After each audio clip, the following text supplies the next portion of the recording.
He preceded Nathan Hale by almost 2 millennia, and his cry was almost the same, but far different. He was a Jewish sage who lived around the 1st century BC. According to one story of his death, he fell into a coma that lasted 70 years, and when he awoke, nobody knew who he was and all his friends were long dead.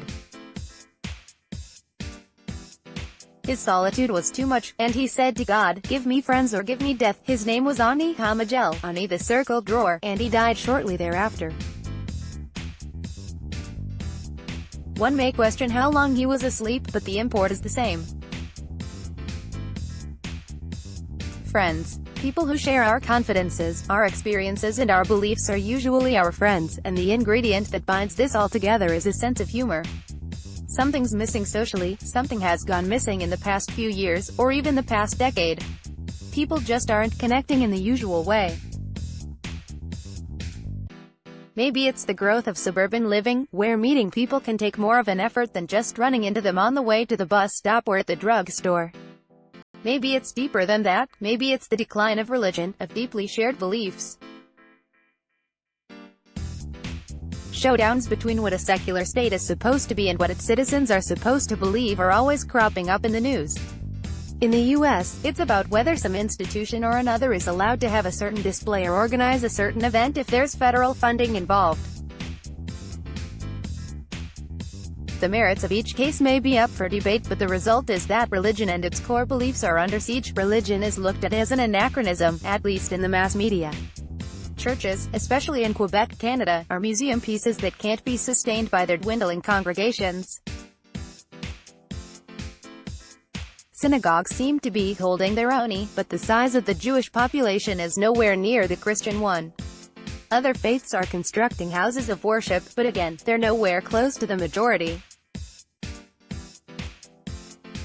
In its place, in Quebec, where this writer lives, many say it's secularism of the state, with some talking about banning any display of religion.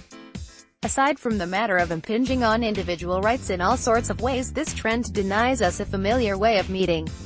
But what has taken its place?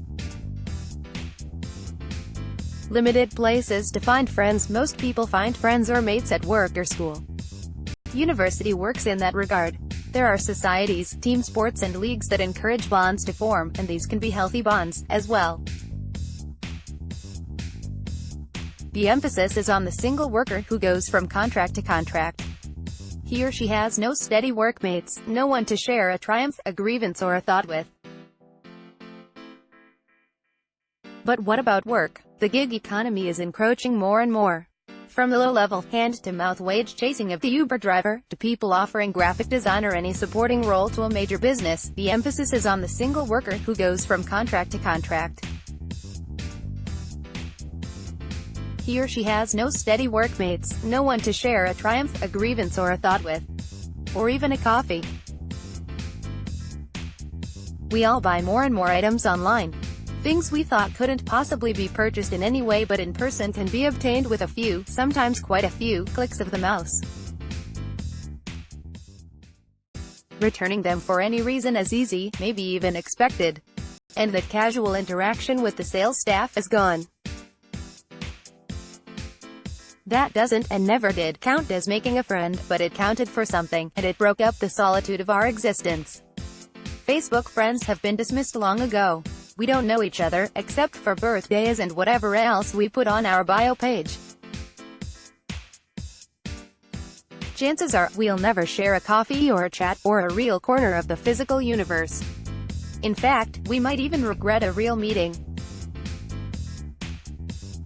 I saw a statistic once, which I sadly have never been able to trace, that 1 in 300 of our Facebook friends is probably a criminal. What about people from the gym, or yoga class, or a running group? How close do we get to each other?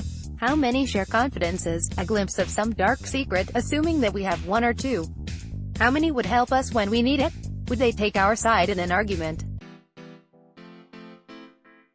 Would they give us shelter in those dark times that have visited the world in so many instances? There are places that promise just that, some honorable institutions, others less so. Some join the military, an institution that counts comradeship as one of its core, even essential beliefs. Nobody would march into battle if they couldn't count on their friends to be there with them, sharing the danger, maybe even the thrill. They know that a friend is there at their side, come what may. Then there are other, more malevolent organizations that a lonely, often troubled person can go to in order to find company. There are the gangs, made up of those who swear a blood oath never to betray a fellow gang member. Those who follow a twisted branch of religion also offer their benighted loyalty to their god, along with their comrades in arms. Often, these souls have no tight family or friends. Some may have those but simply feel an emptiness in their soul, and search out a cause that needs them while offering a spiritual home and comradeship in return. These days, with ISIS in the news every so often, the returnees are interviewed on the radio and television from time to time, and that feature always comes up. They found something they believed in, a cause greater than themselves. Although one has to wonder how they could have been blind to the true nature of these outfits, the call of loyalty and brotherhood can be powerful indeed. Going online for companionship, most of us find a friend or a lifetime mate and get married. But some don't. Whether because of poor luck, a lack of opportunity, or any of life's random walks, they wander into their late 20s and beyond alone. So where do they gravitate? Some go online for companionship of a sort. Some males, who seem to have given up hope of finding a normal girl, share virtual solace in this grotesque group called the incels, or involuntary celibate.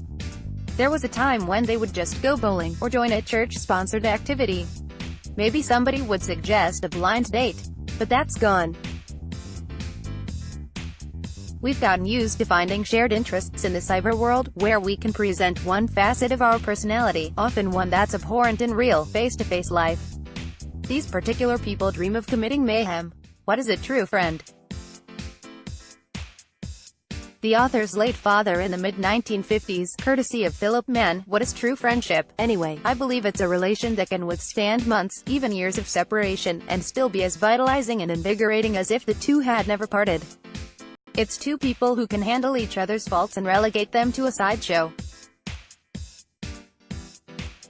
The core of each person is rock solid and provides shelter and warmth to the other. And especially, it's not so much about consoling a person after the fact, but about sharing the burden, helping him or her contend with life when needed.